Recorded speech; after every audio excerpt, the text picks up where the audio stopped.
Hello there YouTube, this is Sibbles and Bits back at it again with Inkbound. Today we're going to be playing Clairvoyant, or Claire as I call them for short. We went up another rank since last video I believe. I believe we're just outside of another rank we have to confirm here. Yeah, if we win this round then we will be Silver 1 and on our way to Gold, which is exciting stuff. They just recently released a patch, and in that patch they made it so that this run quest here, inflict 140 poison, burn, frostbite, bleed, inflicting multiple stacks of something is supposed to count as multiple things towards the quest, which makes this, in my opinion, one of the easiest ones, unless I'm misunderstanding exactly how that works. Regardless, we're not very good at applying spiked or dodging attacks. Otherwise, Shadows of Runestone would probably be the easiest one here. Like, across the course of the game, if you don't do 25,000 damage, I don't know how you won the game. Like, enemies have much more health than this. But this is one that can easily be done by the end of Chapter 2, so that you know exactly what you're going into with those final shops. With your legendary of choice, and I don't know. Argoloth just seems a little bit easier for us. So we're going to go ahead and we're going to take this one. Now, Clairvoyant is a bit of an interesting class because they don't really have a lot of damage per turn, we're going to call it. Their telekinesis, which does 20 damage when it moves through enemies.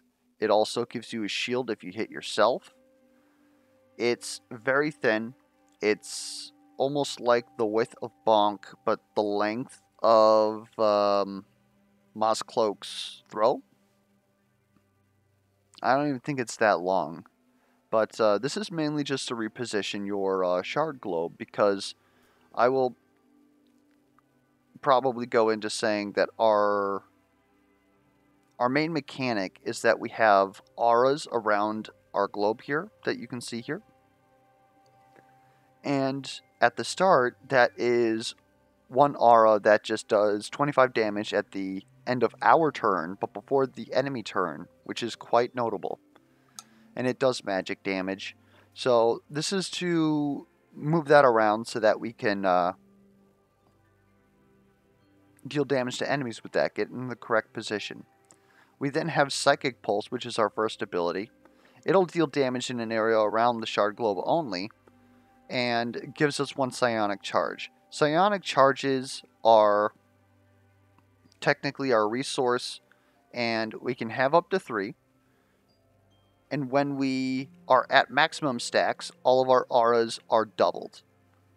Otherwise, the whole reason why we're gaining psionic charges is for Spirit Bomb. Spirit Bomb also does 50 in a much larger area than our aura radius. And at full charges, it'll deal an additional 150 damage, spend all of our charges. So this is really where our damage is at, and it has a cooldown of 2, which means that you're going to use it maybe every other turn, but in order to get it to have max charges, you're also going to have to make sure to use Psychic Pulse. It's a bit of a balancing act, waiting for the right moment to blow stuff up. But it causes our average, again, damage per turn to be quite low. But those auras, especially in cooperative, can really stack up and become very potent. And so we have to navigate that. Otherwise, being able to just throw telekinesis over us 4 times means that at the very least we can get 4 shield, which isn't enough to just like stall out a turn with a bunch of enemies. We will have to solve some enemies. But that's generally where your bindings come in, your binding drafts. Gain 1 shield twice per turn. I'm not against Parsimonous Power Source, but the problem is that we want to be scaling our auras that mainly do magic damage. We could just do magic damage and get there. Otherwise, Steel Brella just means that when we're positioning our shard globe, even if we're not hitting ourselves with it, we do get a little bit of shield, and it makes us good for trading. Fleece of Gold can really start to stack up. Just last night I played a tanky Clairvoyant, and I really wish that I would have had Fleece of Gold there. But I think Steel Brella is the most, like, how do I say it? The most,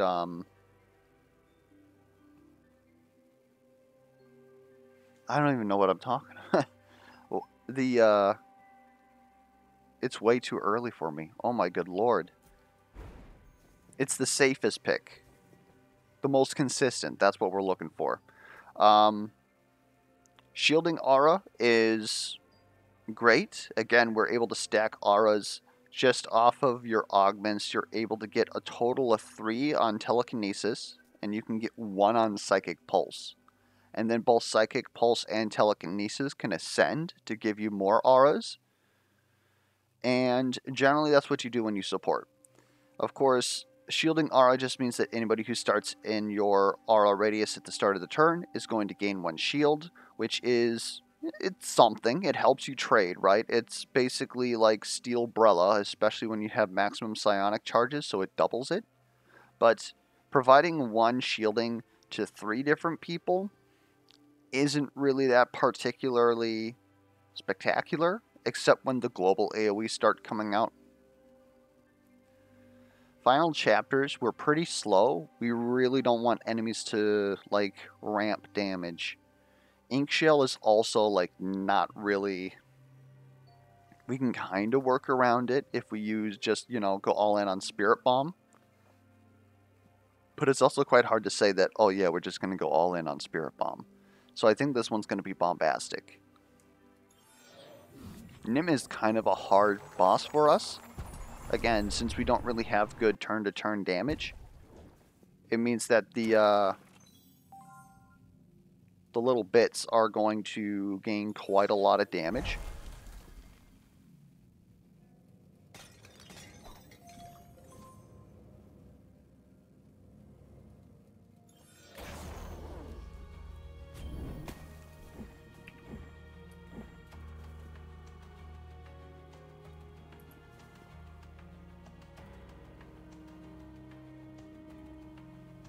Alright, so as you can see here, this is the aura radius. It's also our pulse radius. A little bit more than that, but you can also see that this enemy is in here because it has hazard aura on it. These enemies having 15% magic resist is kind of bad for us. I think we can get most of these guys in by doing something like that. We're a little bit out, but that'll be fine. And we're going to pulse, power orb, pulse.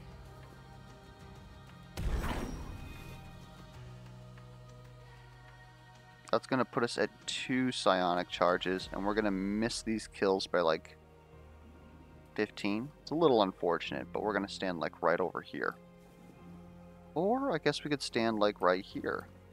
Didn't realize that we were looking that good. Let's go ahead and move this over just a smidgen. I think we're going to keep everybody in here.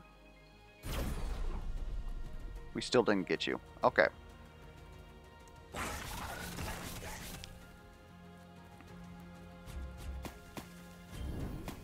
Oh, the needles here are going to be kind of a problem as well.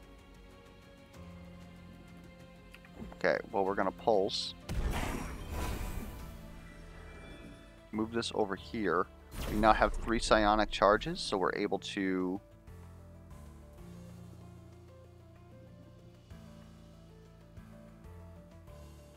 We would want to do this. And then do this. And we're going to have to trade 7 here. Simply because of the enemies we got and how they scattered. Early mage life, really.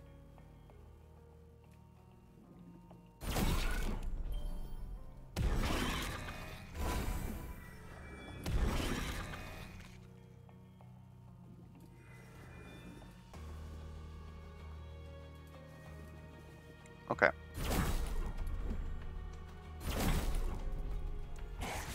Make sure that we're in that shielding aura.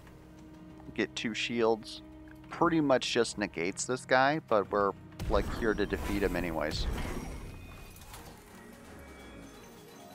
I'd say 7 health on that is really unlucky, but it's not something that I would like beat myself up over.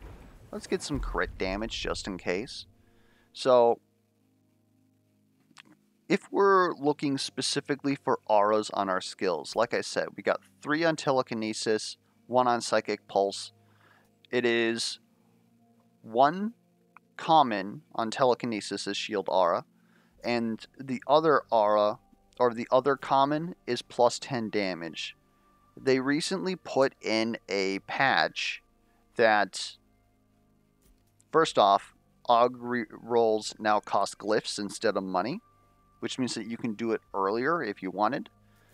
One of the only characters that I feel would want to do it earlier is Clairvoyant, because if this was your opening choice at the Sea of Ink, they made it so that it will try its best to give you different options than you were given when you re-rolled. So if your screen, say, looked like this, and you re-rolled, it would guarantee that you would have access to shield aura if that's something that you're looking for. Otherwise, chance to gain psionic charges every turn is nice, but on blue we can get guaranteed psionic charges, which sounds a little bit better to me. Like, otherwise, all of these feel pretty bad to me. We're honestly going to skip here. If you wanted to, you could take the extra psionic charge, though. That would be perfectly fine. And that would allow you to pulse Spirit Bomb on turn 1, which I guess we'll take it.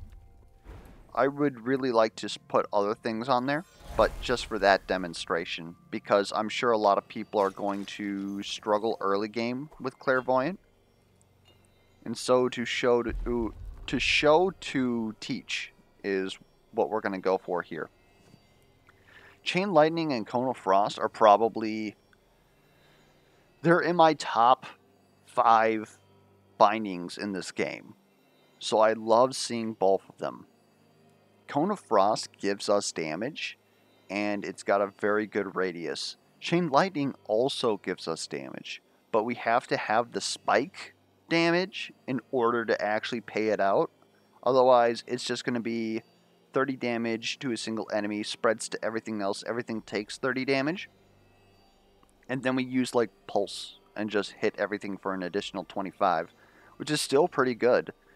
55 damage to all enemies, assuming that you're able to chain them all, is equal to it's equal to Obelisk's Slam, I believe it's called, Seismic Slam, that does 65 to all things on the screen. However, one, we're not Obelisk, so that it's how do I say that? It's different infrastructure when he's able to apply shock, not shock, when he's able to apply 1 stack of crush, possibly shatter. It's different, but it's still pretty close, and it's all magic damage, so we can scale it pretty well. Cone of Frost is almost the same thing. It's just a little bit more, how do I say it, friendly. So we're going to hit everything for 20, similar to Chain Lightning, except Cone of Frost does need like a range increase in order to actually like start shining, which is at green. But it will also make enemies take 100 magic damage on the next attack, 75 on the attack after that, 50, 25. It is an absurd amount of damage, and if you start getting plus frostbite damage, because even the common is like plus 5, that's an additional plus 20, 15, 10, 5 damage. Now you're like it's an additional 60 damage basically. It's I don't know if that's correct, I said that right, but it's a lot of damage. Well, we can agree on that, I believe. I believe it would be 50. Yeah, both of these are very good. I just have to decide exactly how I want to play this round. And Cone of Frost having the lower cooldown, it's easier for me to use. I'm almost inclined to do that. If I was in a setup where I knew that I was going to get Spirit Bomb every turn, which I can aim for that, especially more so now that, you know, our glyphs, we use Augs for glyphs, and it's trying to make sure that we get different things, but eventually we're going to be getting more bindings, which will add more possibilities of augments. And so we might not even see Spirit Bomb whenever we're looking through blue augments. So we really can't guarantee. I mean, we could, again, use all of our glyphs trying to look for that, but we're going to use our glyphs for something else in this run. And that's going to be to make sure that we hit a certain ascension, or try to hit a certain ascension. So Chain Lightning, again, loses value because we don't have very good single target on this class. I would much rather use Cone of Frost. We're going to always take Quillings.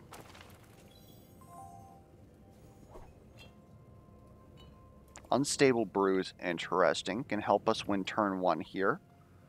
If the money pot is here, I'm willing to go in on that. The money pot is not here. Okay, so always go after these spindle casters, they're the worst.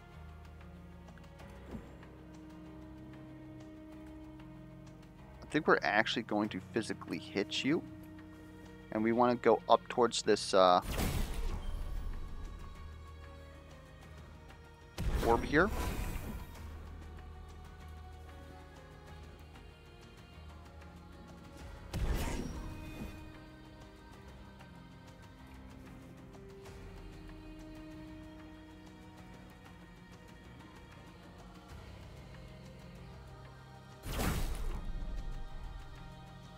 Then, of course, he's going to get hit by Hazard Aura. We're not at full charges, so it's not going to kill him. And we're going to take 1 damage here, which is honestly fine by me. A bunch of enemies are going to spawn in. This is the perfect time for Cone of Frost. Also trying to set up a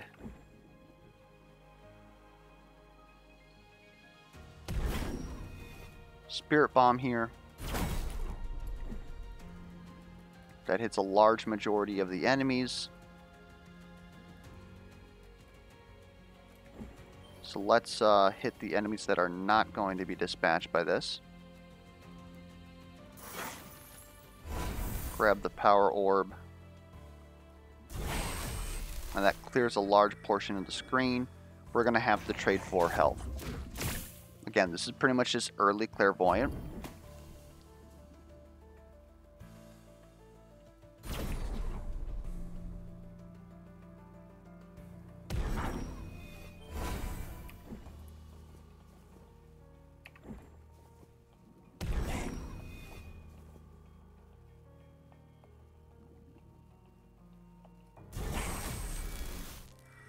This fight's pretty much under control, though.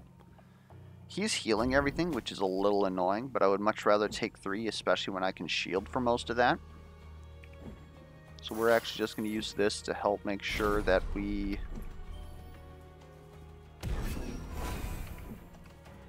dispatch that man. And then we're fully shielded, so let's just put this guy over here for some Hazard Aura. It's going to take 43 due to the fact that he is magically attuned. Has some resistance there. And then we'll finish that up.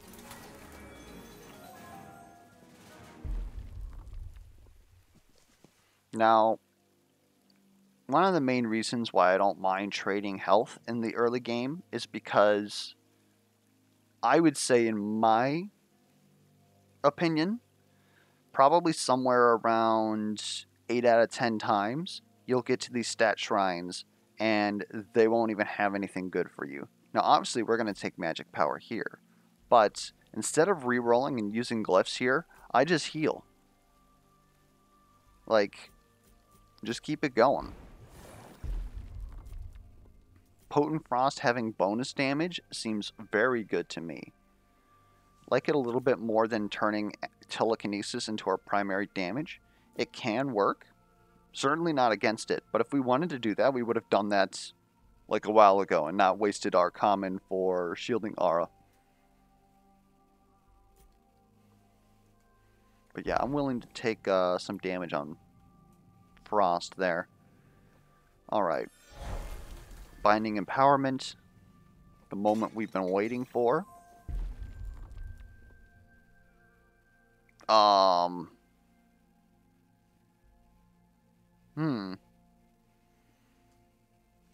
That's interesting.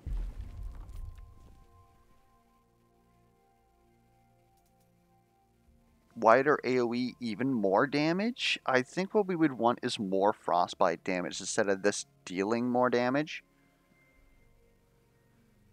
But I think I am taking the wider here. But what I'm almost looking at here is, since we took a +1 psionic charge, or a chance of psionic charge on Spirit Bomb, I'm not against using our telekinesis to grant another psionic charge. We can also get our pulse, has a purple that makes it gain 2 whenever we use it. That's also pretty good. But, you know what? No, we'll go ahead and take that.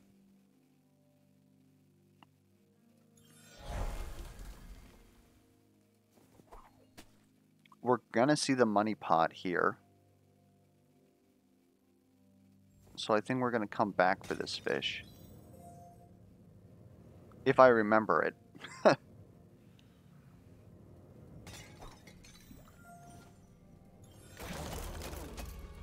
Okay. Unstable brew. Hit all enemies.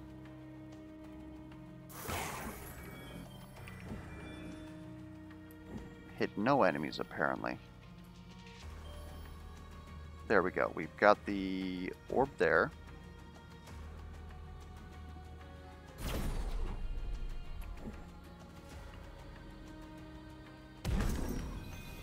Frostbite doing some work.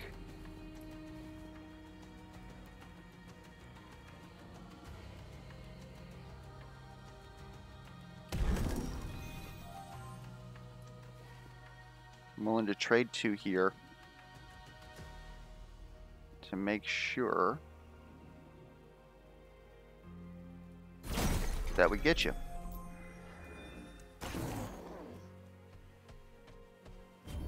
These guys having glass cannon is good. These Earthshakers are kind of a big deal because they gain damage whenever we kill one of their allies. And since we're in a hard fight, we're going to get 4 waves. That's a lot of allies. I don't know if you guys realize this. So now he's doing an AoE for 4 because he has 4 damage. And we're wondering what to do with our life. I think what we're doing with our life is stacking up on you.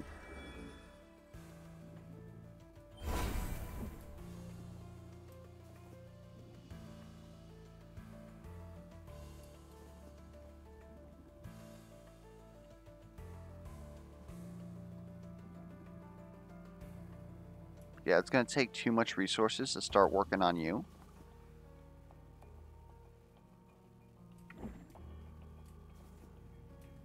So I do believe that this is our life.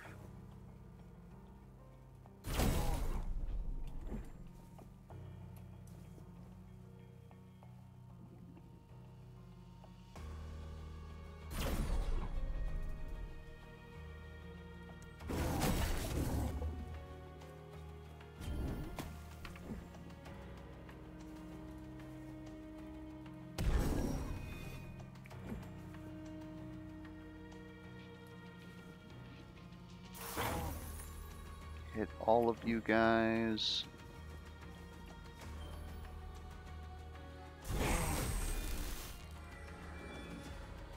Okay, we're gonna trade some serious HP here. I think we're actually going to take this potion.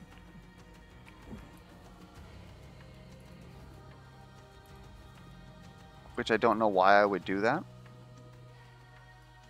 That was certainly a waste. But we might as well position these guys so that we have Cone of Frost doing work for us.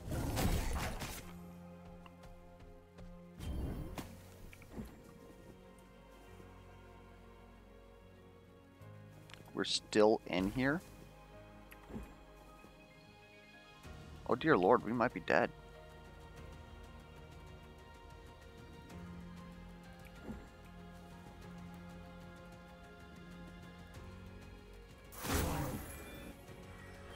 We really don't want to take that gunk damage, but honestly, I'm not sure we have any choice. And that'll take care of that global damage there.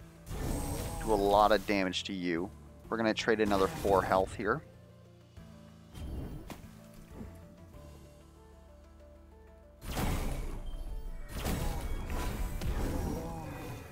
That was rough. I'm willing to take Burden of Wisdom. It's a great way to scale magic damage on this class. Again, we can't technically go negative power, so it's not like we're going to lose damage on telekinesis, and even if that's how that works, we're not using telekinesis really for damage. Frostbite damage here is huge. Possible that we were supposed to heal, especially going up against Nim.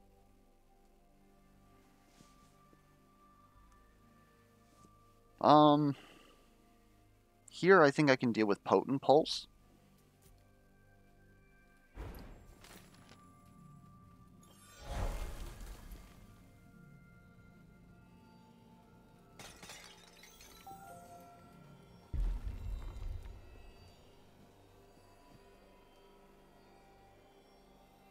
I gotta admit, this is pretty suffer.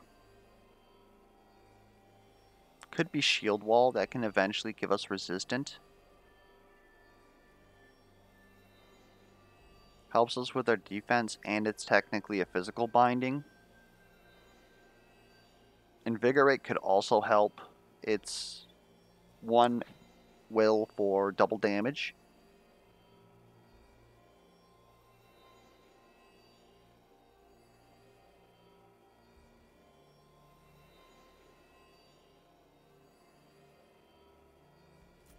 We'll go ahead and we'll try Invigorate.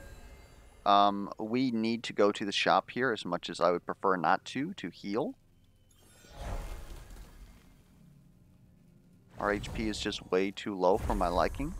Now let's go ahead and buy us some builds. Swindler Getaway. Now I kind of wish that we would have taken Shield Wall. Anyways, still pretty good. I could see us buying that in Ink Needle Compass. Ink Needle Compass isn't a 0 integer for 35 Quillings.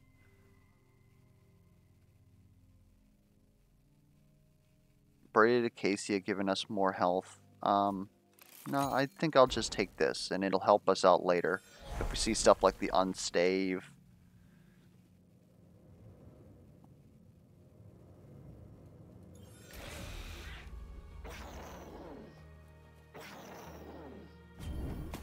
Alright, these extra enemies are going to be a bit annoying because they deal 4 damage to us.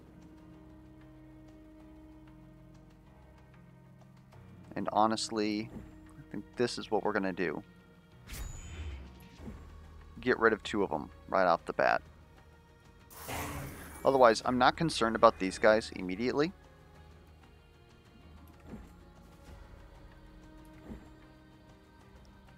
I'd honestly prefer not to kill them. So we're going to go ahead and do this.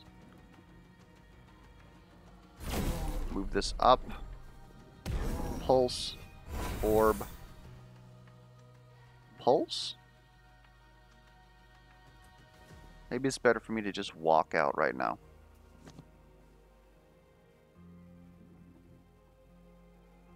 I have 20 spiked, so we are pretty much just going to murder all these things.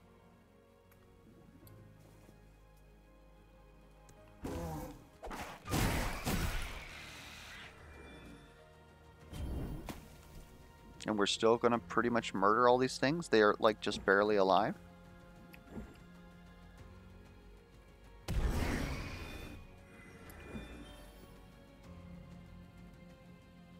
We'll save that for next turn.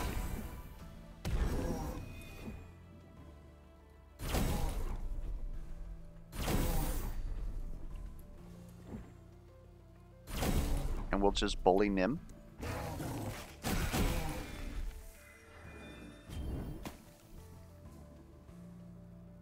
He's very upset with the fact that he has very weak friends. Okay, let's work our way to moving out of here. We'll do this. And we'll do that. Honestly, it might be better to keep the frostbite for later.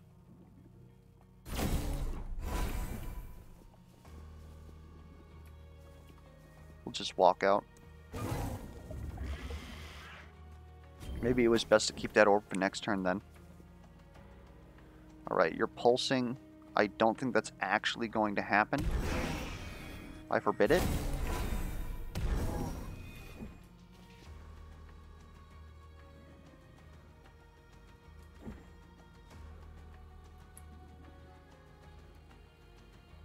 I'm gonna miss you by like 6. So actually, I'm gonna gamble on it. I think that if we do this,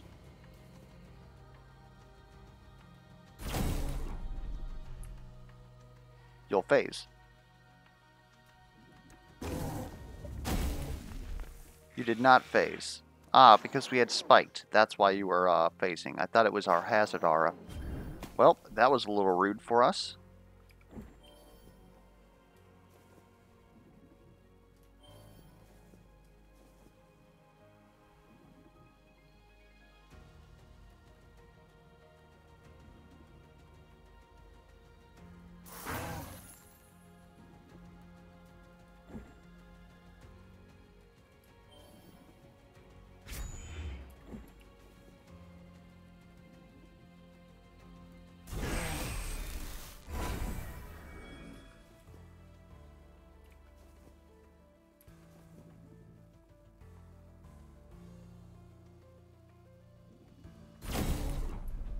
That'll save us a lot of damage. Hazard aura killing them before their turn. And he's honestly just going to keep slamming. But him gaining 1 damage is a lot less than this guy constantly hitting us for 4. So we're going to take care of him. We definitely managed the minions pretty poorly this fight.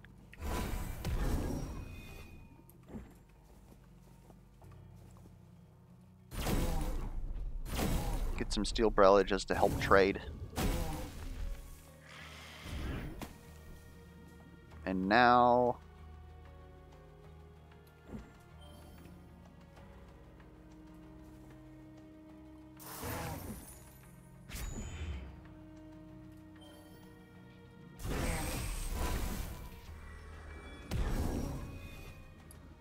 you're done due to hazard aura.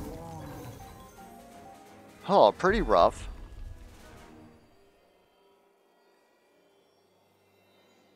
Battle cries, interesting.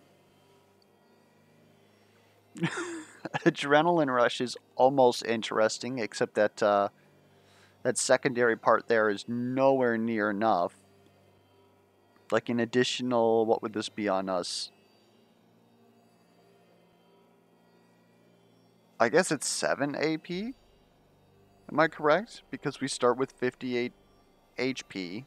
So there is 35 instant, or 35 is the amount that it's counting. Divided by 7. 7, yeah. Okay, I mean, I guess it's an amount of damage. But, I don't know. I would much rather scale. Gain heal aura. Yeah, okay. Otherwise, Rending Frost is absolutely incredible, but, we need those auras.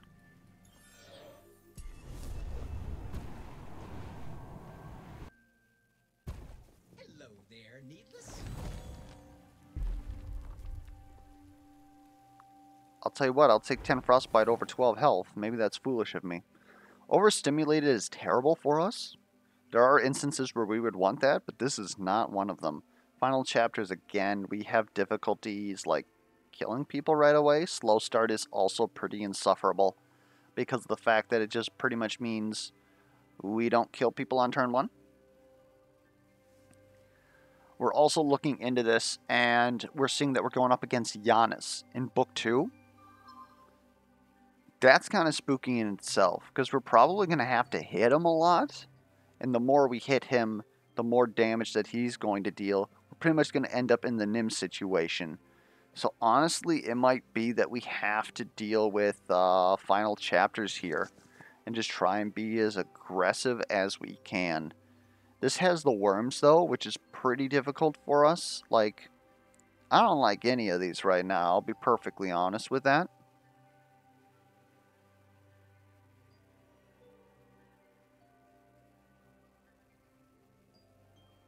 I don't know. Maybe we can do Proving Grounds.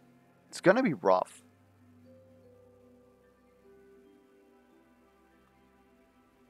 The negative ability power on turn 1 doesn't really affect us because we don't have any ability power. But it also means that we really don't want to grab turn 1 ability power because this just shuts it off. Stuff like Decaying Binding.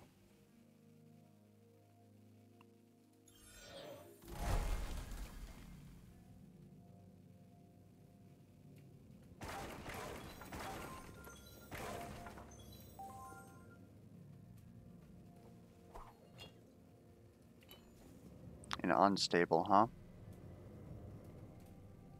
Okay. Rhinos here? What the heck? Well, we got a channeler over here, so we're gonna absolutely prioritize them.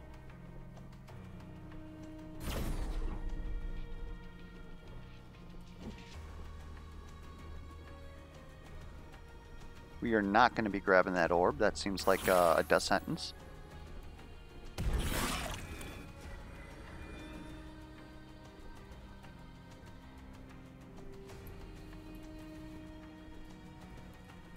And I guess we've positioned ourselves to where we're going to take 9 right off the bat. Okay. So if that's the case, then we might as well stay in our orb aura so that we can gain some healing. And we'll scale our damage.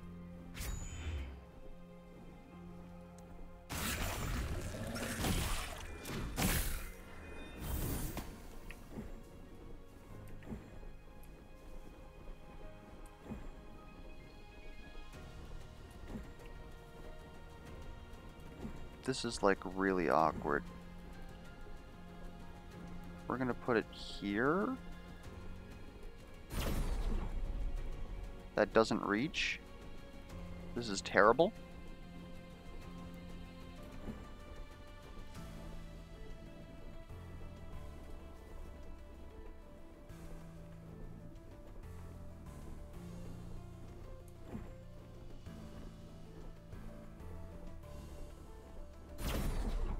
There we go.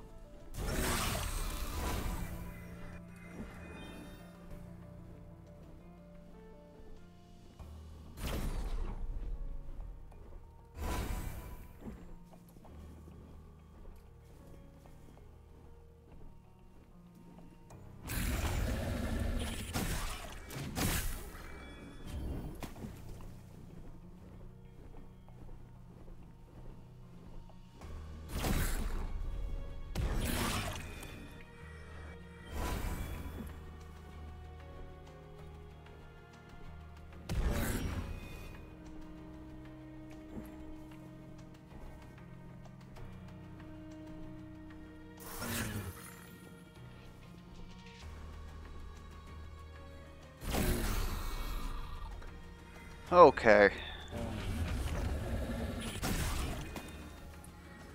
Thankfully, due to Swindler's Getaway, we're not gonna absolutely come out of this suffering.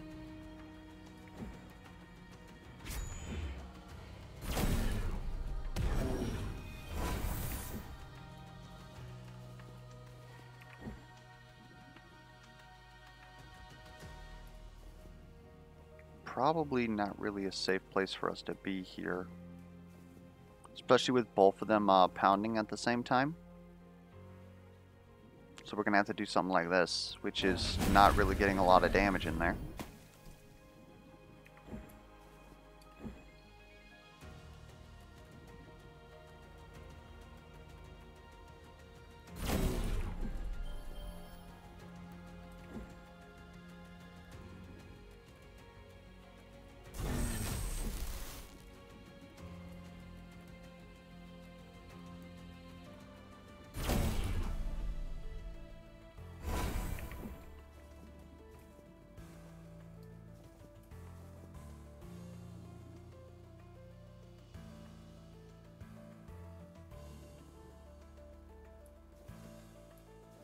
Man, that's so awkward. I don't even know how they spawn rhinos with phasing here. Well, gain some more damage, I guess.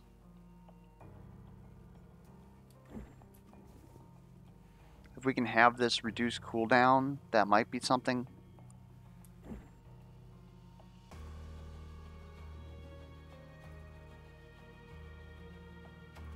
We can't use Frostbite because it won't actually give them anything.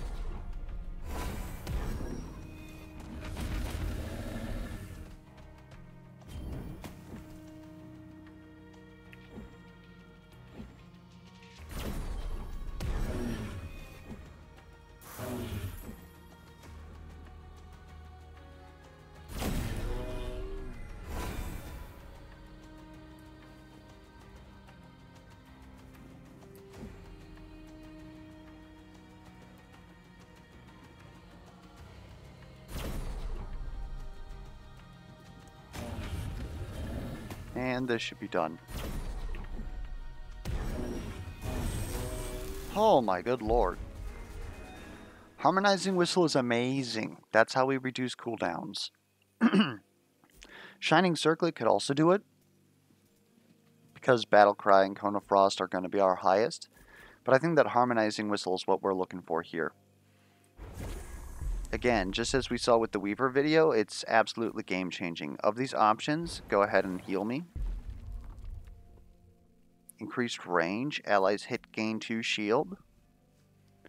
Seems like it'd be pretty freaking good.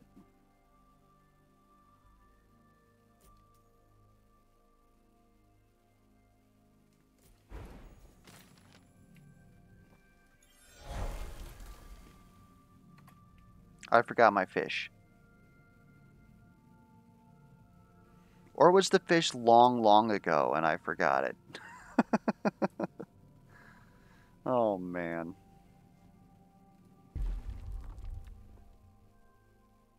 Invigorate, restoring HP.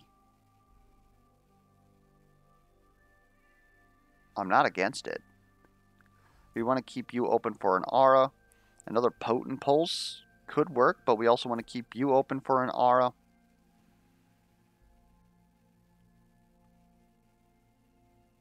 Yeah, we'll take this.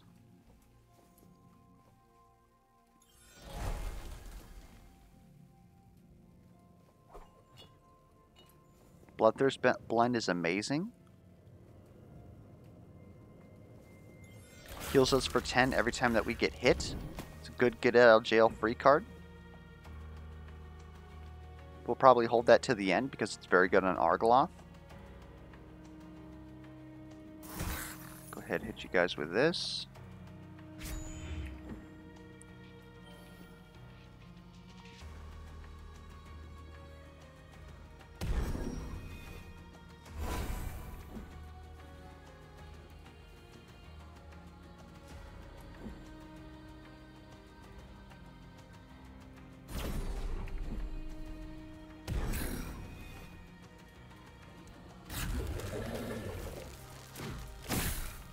So if we could reduce the cost of this now, I think that's what we want. Because the fact that it's physical and telekinesis is physical, with Harmonizing Whistle, we can pretty much bring it down to where we're using it every other turn. So making it free would be great for us.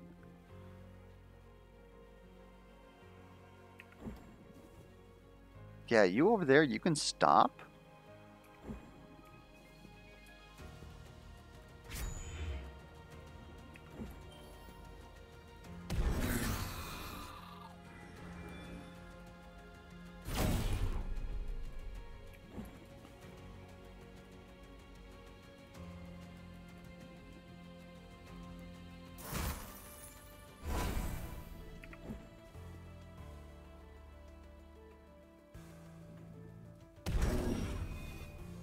We're going to take quite a bit of damage here, but we're fine.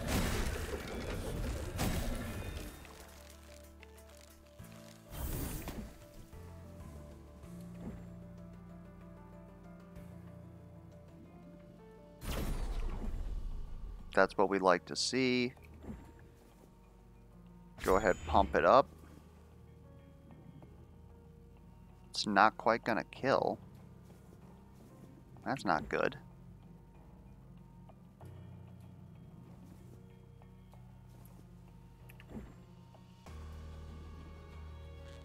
It's a little odd, but I think we're gonna use this here.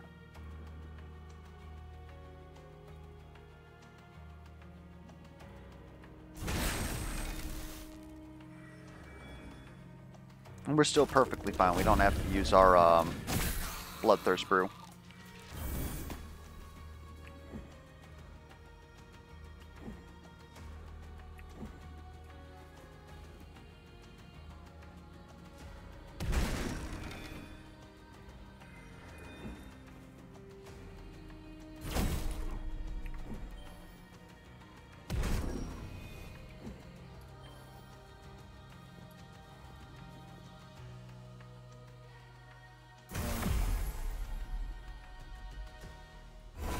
Well, we applied our statuses, so we'll get our legendary after this. That's great. Number of good legendaries for us right now.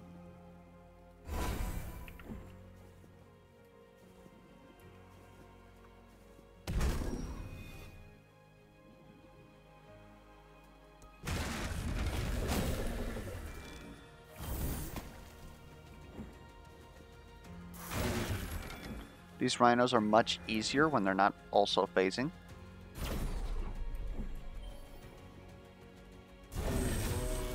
Probably could have healed for 2 there. Alright, here, again, these really aren't cutting it for me. Critical damage is pretty nice, but right now we need the healing. There's our second psionic charge. Resistant is nice, 25 damage resist. Especially if we're using this every turn. I think we'll go for that later, though. Being able to use Spirit Bomb whenever we want to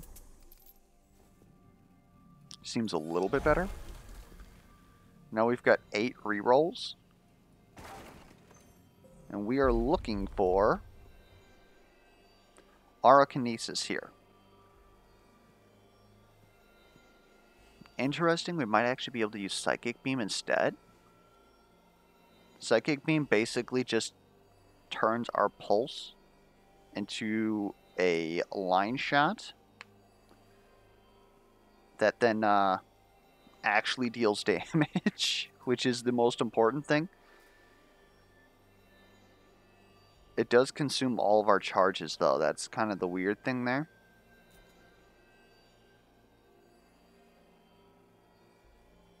Sapping Aura. Gain 1 psionic charge per enemy in the aura.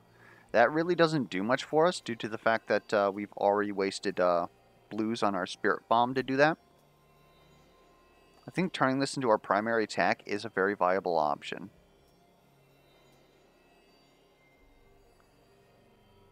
We're going to reroll though. Spirit Bomb, Spirit Well. Super Spirit Bomb basically just actually does damage. The problem is that it increases the cost and the cooldown. And by increasing the cost, it means that this better kill everything. This basically does as much damage normally, though, than we would fully charged now. And then does triple that, or quadruple that, if we're fully charged, which we're fully charged every 3 turns. So this honestly may not be bad. I think that we could deal with this.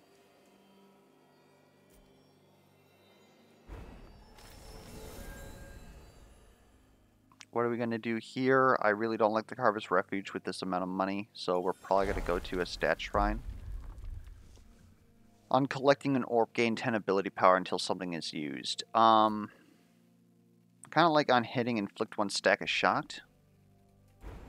We have very good AoE right now. And that's just 50% more damage, basically. Give me more ability power.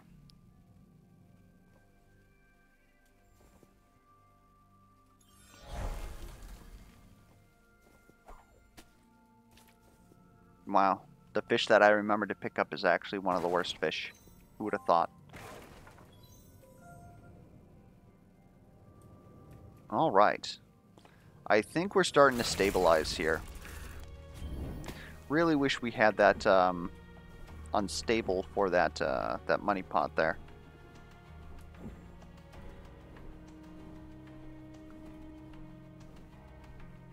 Let's get this channeler as well.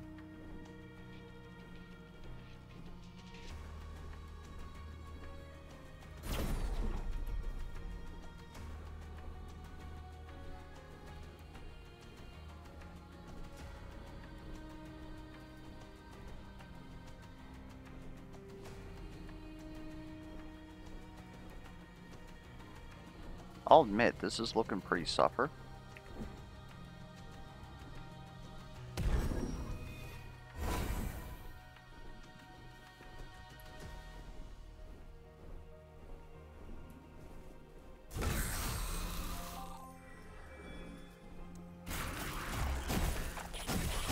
The bats are going to die due to our starting spiked, so I'm not too concerned about that. Now I'm just concerned about actually getting this money pot. But there's a lot of other things that we need to take care of.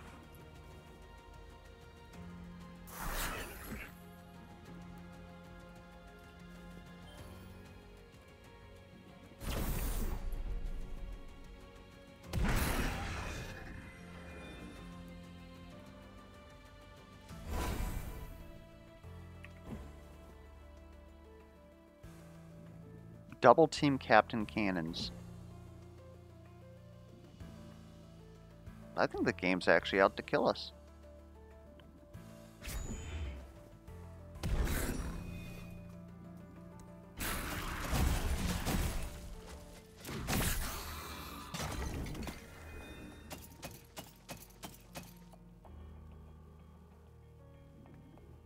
Okay, so here's how we're going to solve this one, I think.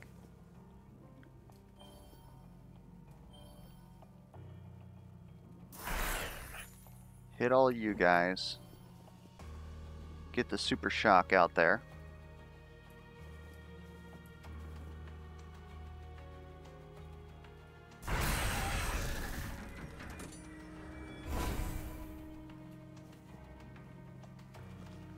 If it's a difference of 5, then I would much rather like take care of you.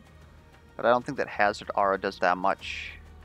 Does 43, you have 44. Oof. Alright. Well, we're getting hit 3 times. Let's go ahead and Bloodthirst Blend.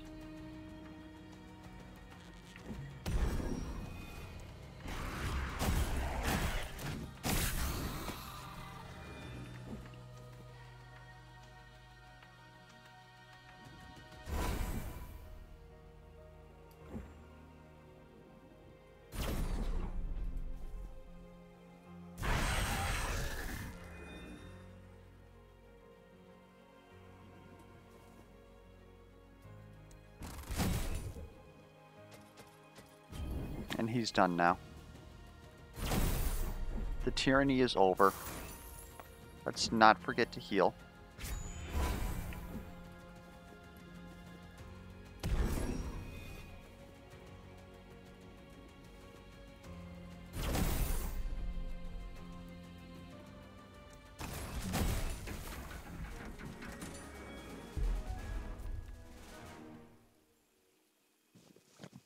Is Acknowledgement of Exemption interesting?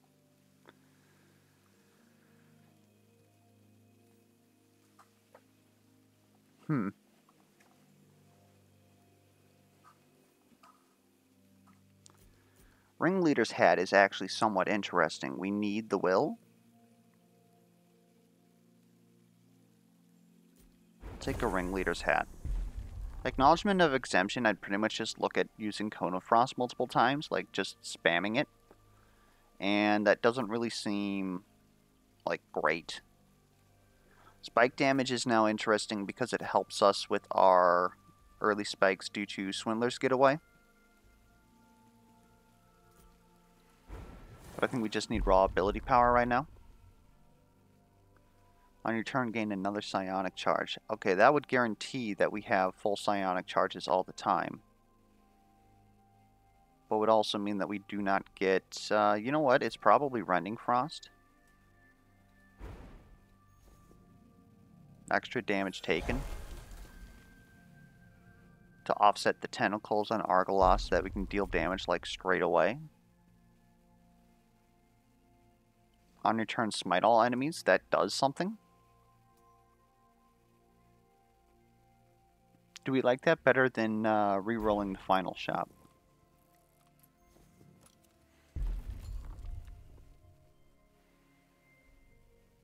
I'm also not against Frostfire Ember.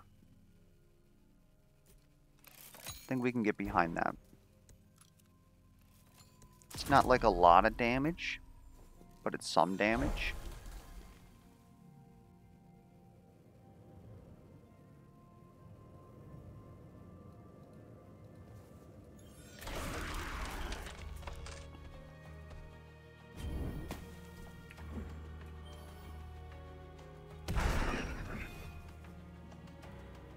Okay, yeah, that's looking good. So we're going to take this.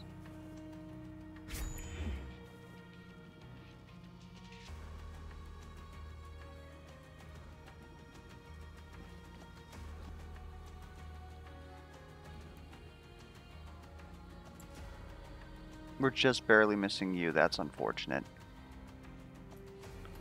Do we need to run then? I don't think we do. It's not going to do anything. Let's take our prickly puffer. This is probably where we're going to need it.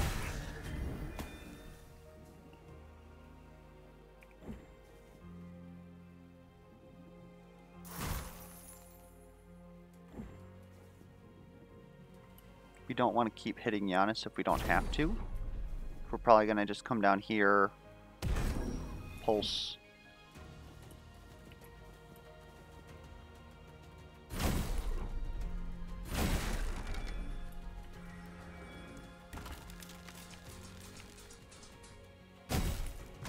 Ouch. There we go.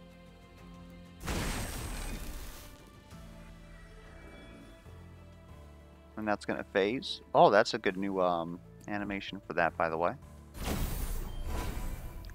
Alright. Start scaling.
Sorry, I had spare energy. I should have used Battle Cry there.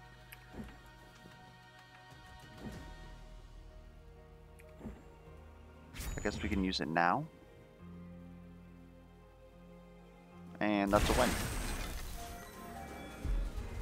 Okay, that went a lot better than I thought it would. Now, this is our last ascension that we're going to get. Inflict Dazed is interesting. Makes enemies deal less damage to us.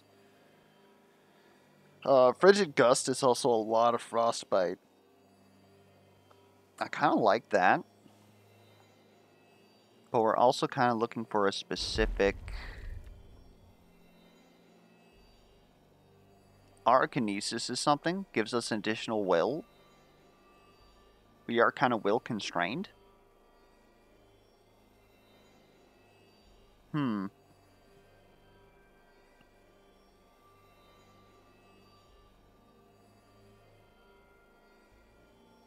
reroll again.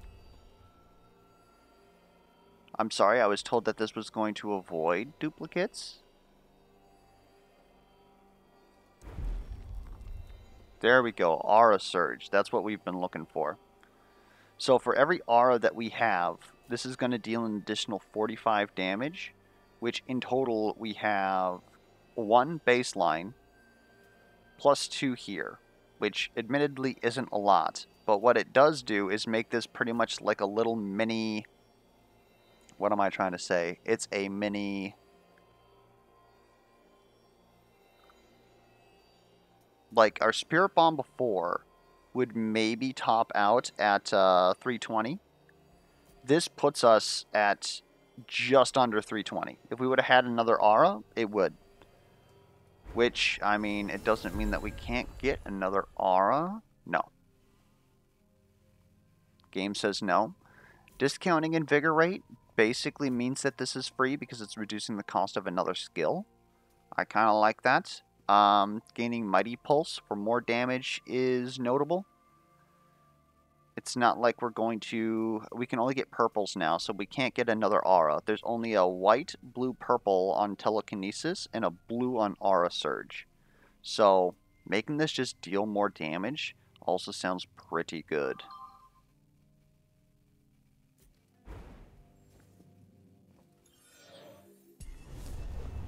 I don't know how we're going to do against this final boss, admittedly.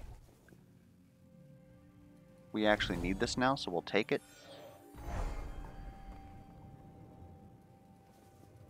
I think we kind of scuffed up the whole thing with Super Spirit Bomb, honestly, but it's also kind of saved us. Strange.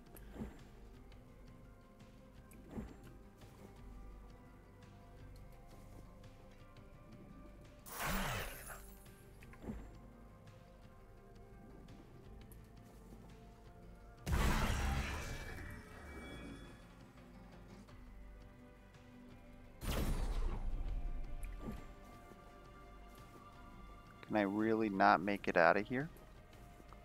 Okay.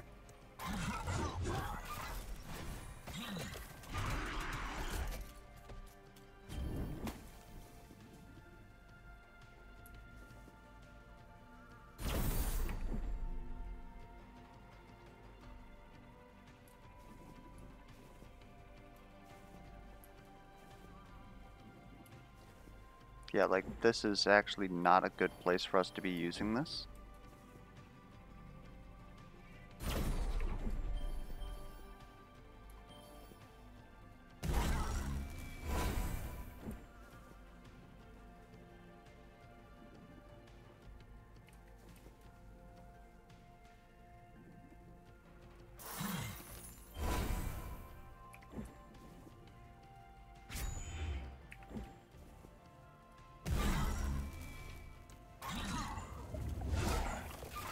Honestly, could be that we were supposed to do Will Aura there. That would give us the will to move around.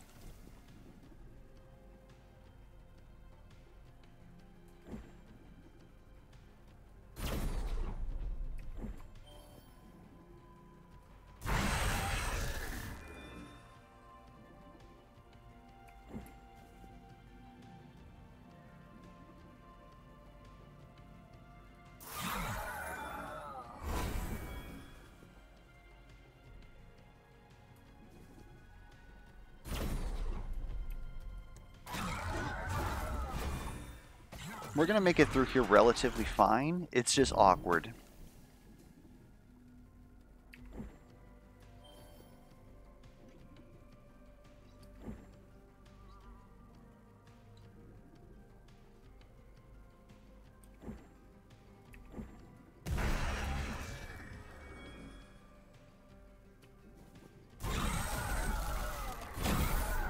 All right.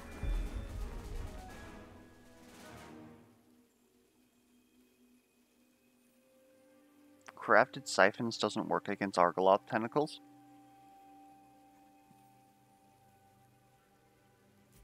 I can see pile of tiles, but we're going to reroll here. On your first turn, shock all enemies. Okay.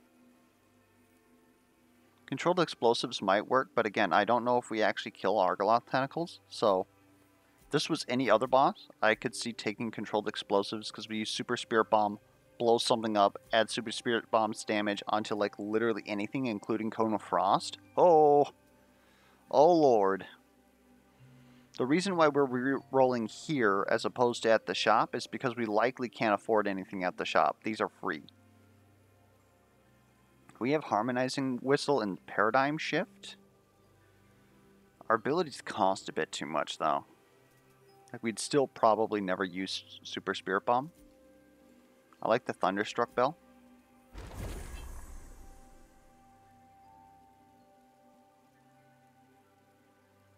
Unfortunately, I think we need everything. We probably could have re-rolled for the chance of an unstave. Suppose we could drop Frostfire Ember of all these things. More magic power, yes please. And reduce the cool of our bindings by 1. Sounds interesting.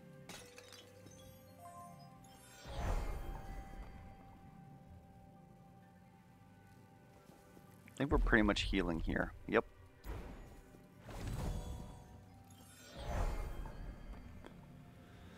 Well, wish us luck. It's going to be a rough fight.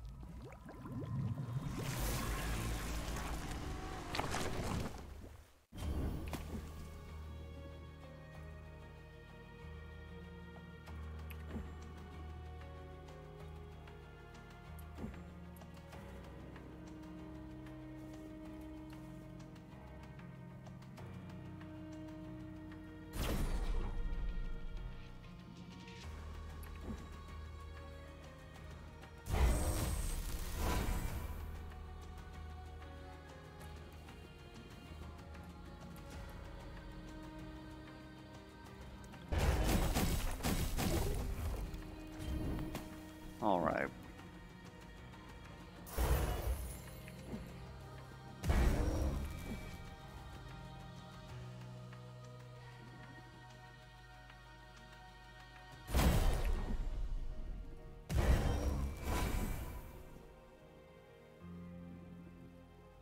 Our game plan is basically let our surge carry us.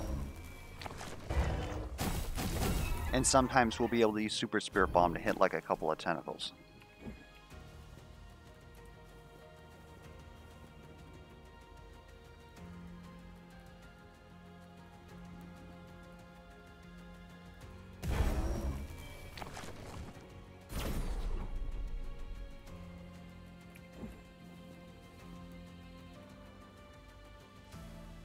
We're fine here, so we won't do anything.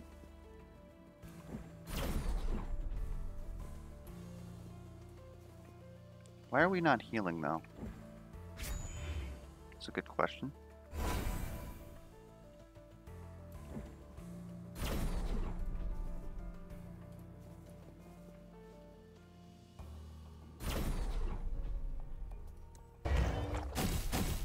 Oh, because we're full health. That's why we're not healing. Oh my good lord. Alright. Try and hit as many things as possible with this.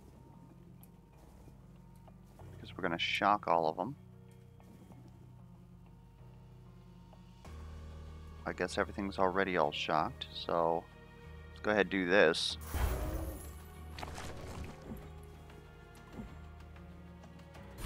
Gonna move this here. And just do some wiggling.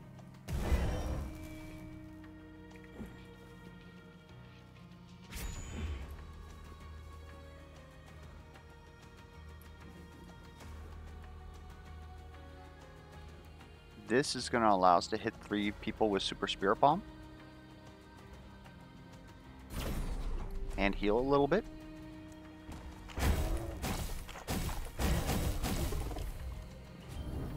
Alright. I like it. Archinesis is going to carry us, but Super Spirit Bomb is also doing its work here. I now regret saying that I regret picking it up.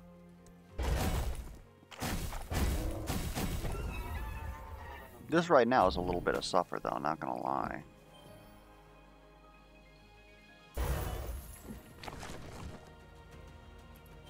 Let's get a little bit of shielding while we're at it.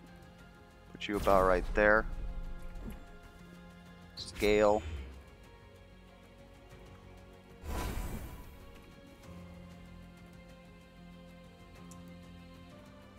Everything's not shocked this turn. Can we afford to wait? We're pretty much going to kill everything here.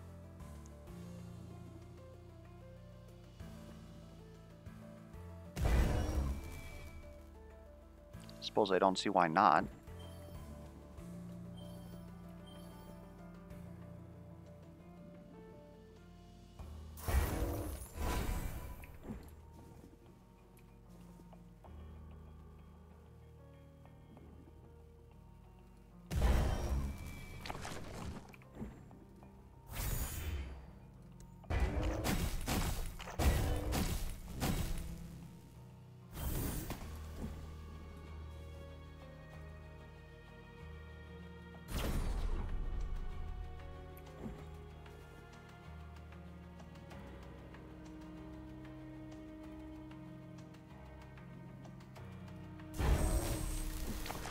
That's going to do enough damage.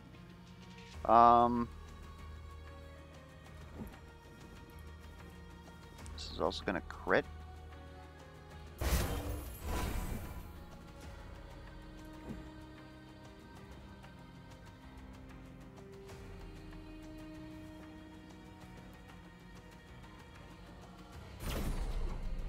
Okay.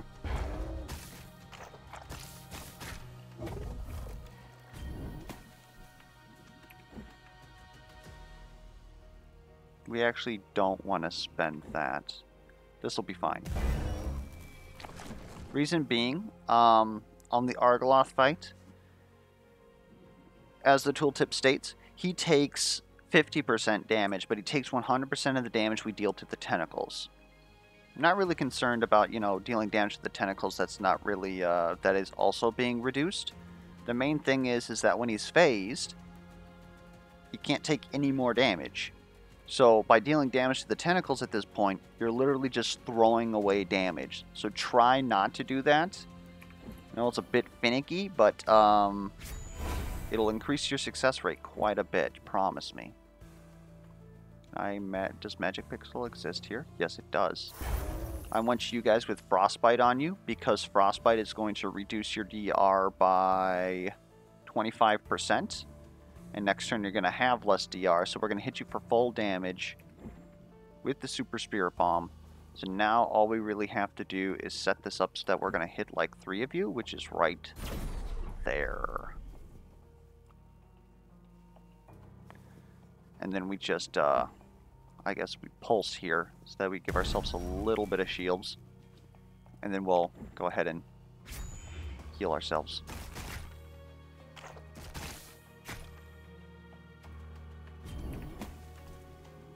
Alright, there we go. We're not hitting all 3, but I don't know if we can hit all 3.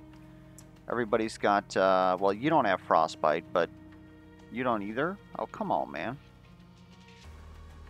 Come on, man. Well, let's make this work then.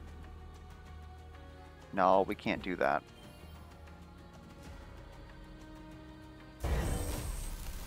Go ahead, Super Spirit Bomb. Oh, I accidentally hit the MTX button. Pulse Orb. Heal.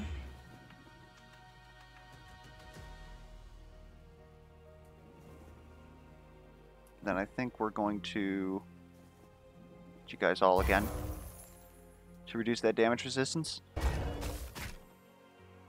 This ended up okay. We're killing tentacles like just fast enough to where we're not being overwhelmed. Shock is really doing work, and we're trying to use our AoE like explosions as much as or as smart as we can. We're currently dying though. That's not fun.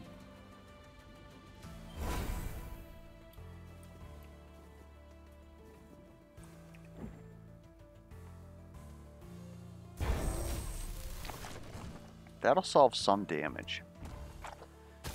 And the reason why you want to trickle in your tentacles is because you don't want these things popping up all the time for unblockable damage.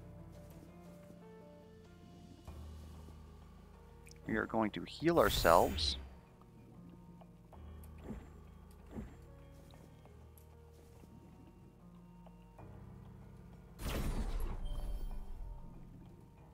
Pulse.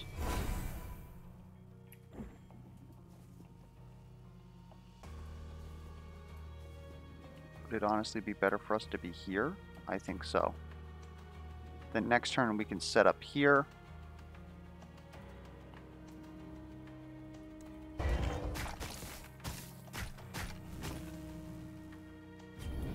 It's looking a bit dicey, but I think we're going to make it. Yep. By hitting 3 things, dealing just enough damage.